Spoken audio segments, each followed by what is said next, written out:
valid questions there by the Senate President, President of the Senate. He also made it clear that, well, it's unacceptable. Well, not just Joe Nwokedi that's here with us. We also do have Collins Mgbo, who is the head of Secretariat of Nigerian Union in South Africa.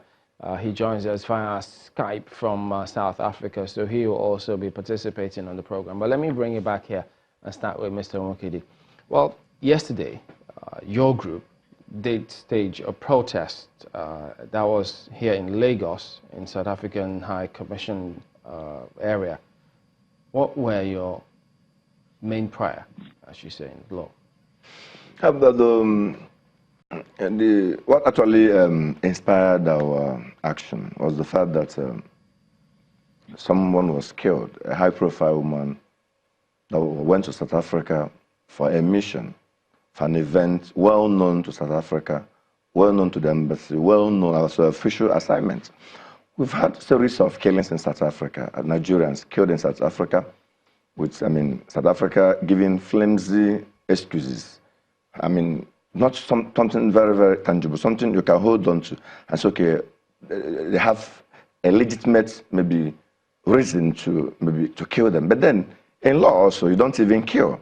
You subject somebody to the provisions of the law. You try the person. I don't know their own local laws there, but I also believe they adopted the same pattern of law with Nigeria, that everybody is presumed innocent until he's proved guilty.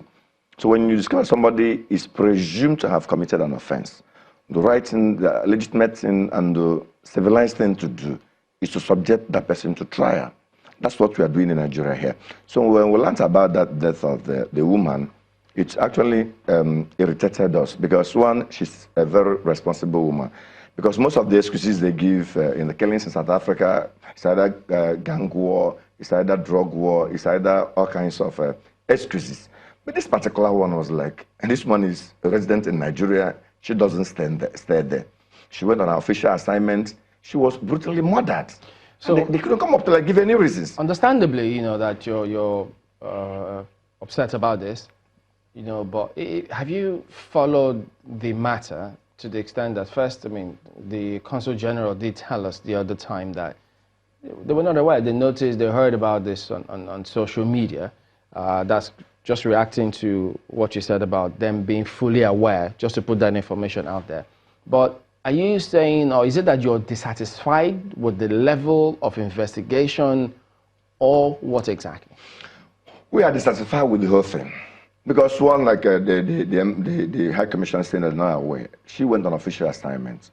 They must have been notified. Just like it's an event comprising all African insurance bigwigs. She didn't just go there for fun or for holiday. She went on official assignment, in quote, for African Insurance Organization, not just for her personal issue. So they are aware of that visit. And they should provide security for people that attended that event. So they cannot just say she just enter South Africa, just like that. Then again, when the issue actually occurred, people, they were notified because of the profile of the woman involved and the death that happened in a hotel in South Africa. There's no how they cannot know because that woman is not a citizen of the country. Now that the South African police have come out with their report saying that her death was not of natural causes, as a matter of fact, it's strangulation. What should happen next for you? Full-blown investigation. Full-blown investigation. When somebody dies of unnatural cause, then it calls for proper investigation. They have CCTV camera in the hotel. They have footages. They have to summon the hotel management team to provide insight as regards what happened in that hotel. Police should investigate the matter to come up with information that will link them. Do you have a level of comfort now hearing from the Senate President, Lowell, that Nigerians, it's not okay. It's not okay to just keep killing Nigerians. As a matter of fact, 118 Nigerian names will be published who have died, who have been killed in South Africa. Do you have a level of comfort with the submissions of the Senate President that this should be communicated to the South African government and their parliament, that we cannot continue in this like manner, and there will be consequences as well? Very well. I admire the boldness and exhibited by the Senate President.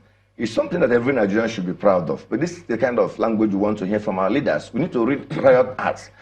At a point, we have to like go beyond the mere diplomacy, mere verbalism, then go into action. Speak a language that the country will understand and know that we are serious, in protecting our citizens. Not just in South Africa.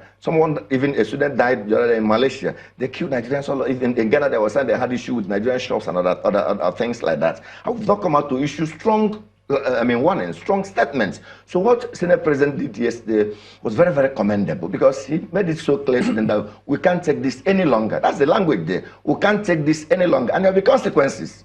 And again, there ought to be consequences because we have been so diplomatic over this issue, we have been so civilized over this issue, but it seems that South African governments are like taking it for granted. They are taking it for granted. They pushed us to the wall, and it's time for Nigerians to react. Because the impression there is that Nigerians' lives don't matter. But Nigerians are also peace-loving people and also law-abiding people. Are there guarantees that businesses and interests of South Africa in Nigeria today can further be guaranteed to be secured? In as much as they abide by the directive of our Senate President that there will be no more killings, we can take whatever that has happened before now as maybe they are not aware. And the Senate President has come out to speak. He's the third man in the country. And we abide by whatever he has said, what he has said. Okay. But if they go on again to kill, I will tell you, Nigeria, when you push Nigerians to the wall, they will react. And they've already atomized all the companies owned by South Africans in Nigeria. Well, not that the presidents of the Senate did not in any way suggest anyone should take any laws into their hands. No. But let's get to Collins Mgbo. He's the head of the Secretariat of Nigerian Union in South Africa. He joins us via Skype this morning. Mr. Mgbo, thank you for joining us today. Could you just give us a scenario? What really is the challenge here? Because the previous narrative we hear associated with why Nigerians get killed there is quite concerning. What can you tell us of this particular matter? Thank you very much and good morning for having me on your program. It's quite unfortunate that the bureaucracy over the incessant killing of Nigerians in South Africa is quite exhausting. Hundreds of Nigerians are killed, but there is no action, especially from the government representative in South Africa, Nigerian representative in South Africa, to follow up the case to a point where those who are culprits are brought to book. That is the major problem that we are having. We've been calling on the Nigerian government through the representatives here in South Africa, the consulate and the High Commission, to follow up on the cases of the deaths of Nigerians in South Africa. But none, I can't have anyone that they would prove that, they followed up the case up to a point where somebody is arrested or somebody is jailed for the killing of Nigerians.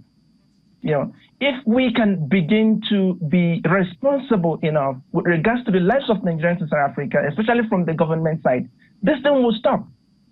The scenario here is that no, Nigerian lives does not matter.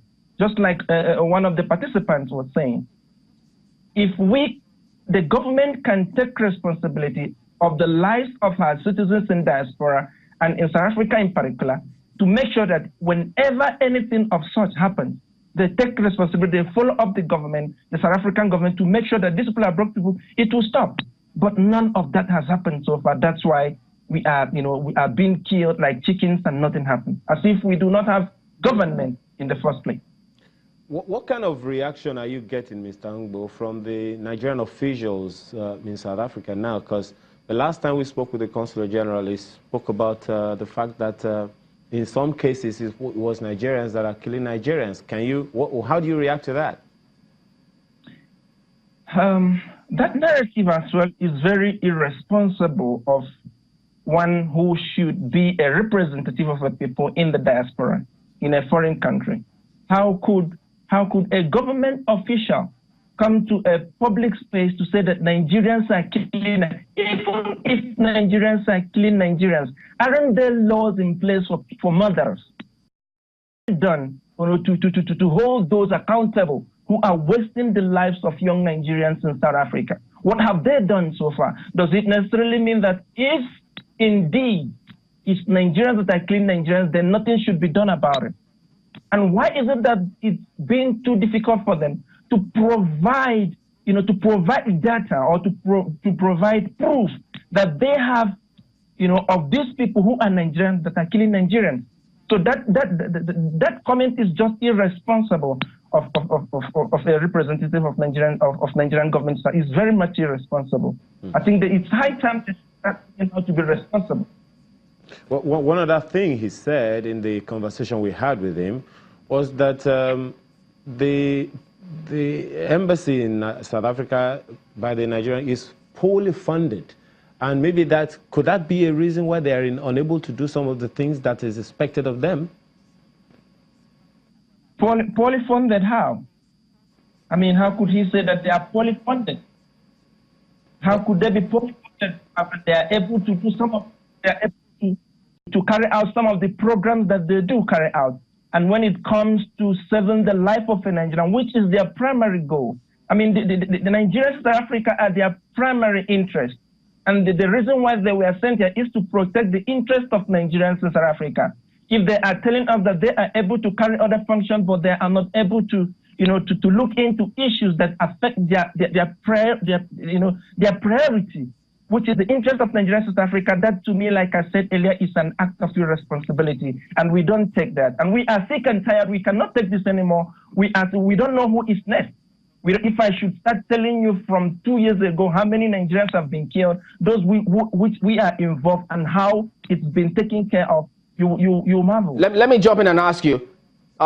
There's been several, involvement, engagements between Nigerian officials and in South Africa. I mean, when they went from here, came to South Africa, they spoke about this. We expected that there will be some results. Now, as a result of all of those meetings, has there been any result, any change in the conduct of police officials when they are investigating this matter, or in their relationship with citizens, or perhaps how they handled Nigerian cases previously? Not at all. Not at all. And I can tell you one reason why. The reason why is the fact that we lack the ability to follow up on agreements. We lack the ability to follow up on discussions. What you will ask yourself is, what has our government, both at home or the representatives, what have they done so far to make sure or to follow up on the resolution that was reached during the last meeting when they came here?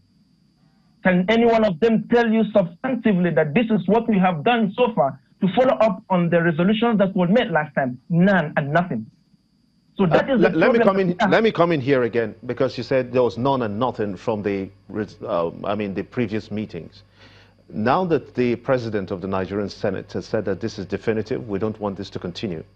If the Nigerian National Assembly was to send another delegation to South Africa to have an interface with Nigerians living in South Africa and the parliament in South Africa, how far-reaching do you think that move will amount to? The leadership of Nigerian Union are on ground. Most of us have been here for 15 years and above, and we know, we have the experience of how things are done here. You understand? So in as much as the previous delegates that were here, they came, they did what they are supposed to do, good and fine. That is not the problem. Like I said, the problem was the fact that it wasn't followed up. If the delegation that will be sent now by the Senate President will make sure that they put in place instruments that will make sure that whatever is it that is agreed is followed up, I think that will awaken the South African institutions that should be responsible for the protection of life. To the studio, if we just hang on a bit. Mr. Joe, when the President of the Senate said that, of course, there can be immediate results following what he has said. This kind of things may take time, but it's understandable, too, that there might be another outcry if maybe one of these kind of things happen again. What do you expect following the comments from the President of the Senate? Why I took what he said very seriously is that he said that in the presence of South African envoy, he didn't just make just a casual statement. There was a delegation from South Africa, when that statement was made. So I believe that the message will be taken to their home country. I mean, for the country to take appropriate measures towards stopping this, bestial attitude. It's bestial, because you don't just take lives. In a civilized society, in a lawful society, you subject people to trial. So South Africa is just trying to expose their country as being unruly and being uncivilized. I always tell them that we are court-going lawyers. We see foreigners being arraigned on a daily basis in Nigeria. So many of them in our courts, so many of them in custody, some of them are serving jail terms. We've never bothered to take lives of any of them. And speaking about that protest yesterday, did anyone receive your letter eventually? They said that we should come inside for them to talk to us. We told them no. If they want to address us, they should come outside. They sent a police officer that kept going inside and coming outside. We told them, look, we've made our intentions known to you. We've made our mission known to you. We're not here to wait for eternity for you to come and address us. We're not begging you to address us. We don't even come here for you to address us. If you want to address us, good and fine. If you don't want to address us, we are going. So the people came and told us that we should wait a bit. They want to say, officer, we are not waiting again. We've told them, we've communicated our mission to them, and it's for them to take appropriate steps towards stopping this illegal, illegitimate, and unlawful attitude towards Nigerian citizens. So is this a... They didn't come eventually, so we left. So is this what you plan to continue doing, or is it a spontaneous reaction to what's been going on? We've sent a message to them, and good enough for us. The Senate President also backed up that action by his own statement. I believe that they represented their country in Nigeria, and they have to go back to the country and talk to them. Then if they now, the awareness has been created. People are now, and the South Africans, now Nigerians in South Africa now knew that, look, our country is no longer taking this so easy again. And on their own part too, they've been they've known that, look, Nigerians are now waking up. They've come to our embassy. Senate President also spoke. So they're going to take the message back to their country. So if after all this, they decide to take laws into their hands again, people will react. I'm not necessarily saying that we're going to be the one that will carry out the reaction, but people will react because they're killing people. They have relatives in Nigeria. They have friends in Nigeria. They have brothers in Nigeria, and they are from Nigeria. So, and you have interest in Nigeria also. You own multinationals, not just ordinary business. That's even the most annoying thing. They own multinationals that monopolize some sectors of our economy, like MultiChoice. Monopolize the sector of the economy 100%. Apart from start times and whatever. Could they have done that unilaterally if the laws, if certain people didn't allow that happen? Could they have done that unilaterally? But by the killings? In this country? No. The monopoly you're speaking because we are a civilized country, we allow competition. Maybe they were able to, their company might monopoly be is not competition. No. It's where we say the economic monopoly. The country might be so powerful and so big in terms of finance, in terms of funding, in terms of capacity, that it might almost monopolize. Not like it will ban other companies from coming in. Okay, we'll come back to this in just a moment. Stay with us. All right, welcome back. Mr. Collins, Mgbo, let me ask you just before you go. The Consul General told us the other day that they don't have funds to get a private investigator, since the police there say the video that they've seen, no indication whatsoever that there was any strangulation or anyone coming out from the hotel. How easy or difficult is it to get a private investigator into the matter? First and foremost, I'd like to say that it's quite embarrassing to say that a whole Nigerian mission in South Africa would come out to say that it doesn't have funds to actually fulfill, her duty, to fulfill its duties. For the government of the Federal Republic of Nigeria, that's quite embarrassing. It's quite embarrassing. We don't take such kind of comment, because we know that the Nigerian government is equal to the task if it wants to do, to protect, the interest of our citizens wherever it is in the world. You cannot tell us that you do not have the resources to make sure that justice is served for your citizens who have traveled all the way from Nigeria to represent the country. That's unthinkable. That's unthinkable. We don't take such kind of stories. All we are saying is that they, especially the consulate, they should come out, to communicate with South African government, to make them understand that these lives that have been killed, almost 200 lives that have been killed without any record of it, without.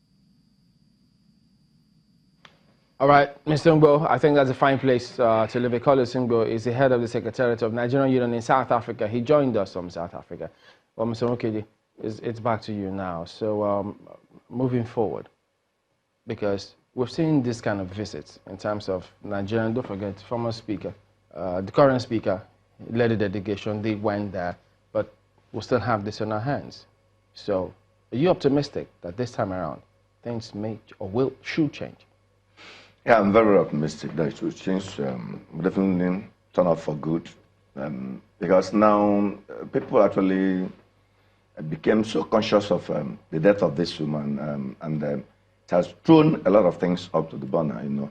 And people like prominent Nigerians have actually spoken, and people like Femi Falana has actually gone to court previously before this thing actually happened, to like compel the AGF, Attorney General of Nigeria, to make Nigeria, you know, have access to a law, you know, African courts that will enable African courts on human and people's rights, where people can access justice outside their country of origin. You know, that court is in place. How's that going to work? Because don't forget, in ECOWAS, there's been several rulings in ECOWAS courts, and how many of them have we complied with? It might be like compensatory, can become a form of compensation. It may not, because every nation is like a sovereign nation. They have their own local laws that actually guides their activities, legally within the country. And then every citizen or even immigrant or whoever in that country is presumed to be subjected to that law. That's why when you get to a country, first thing you have to have access to is their laws, or have someone that will, enlighten you about the laws governing that place, so that you don't do things that will breach the provisions of the law of that land. And that is what we are saying in South Africa. You have your laws, good and fine. You're a sovereign nation. We don't dictate to you how to carry out your legal issues, but subject our Nigerians. So that law is your law. That the law permits you to shoot at sight. And once you presume that somebody is committing an offense, you kill him. Is that the kind of law you have there? Which we know is not the law they have. Because we know Pistorius and whatever, the athlete that killed the girlfriend, the rigors of trial that he went through, they didn't kill him. They didn't just shoot him. So now we believe that a lot of awareness is on ground. And then if they should try that again, like we said in our protests, we have been pushed to the wall. We can no longer take it. People are mentioning all the investments in Nigeria owned by South Africa. We told them that, look, MTN is competing with our own globe, owned by our own Adenuga. Okay. Nobody's talking. When they do something wrong in Nigeria, MTN, what do? We find them. We didn't go to burn MTN. We appreciate your comment on Joe Nwokedi is a legal practitioner. Thank you very much indeed for your time today. And that is the show today. Thank you all for watching. We'll see you tomorrow. I'm Chamberlain. I'm Gemba Umar. Have a wonderful day. I'm Ayo Makinde. Yes, sir. The views and opinions expressed by guests on this program are those of the maker and do not reflect the views, opinions, and endorsement of Channels Television.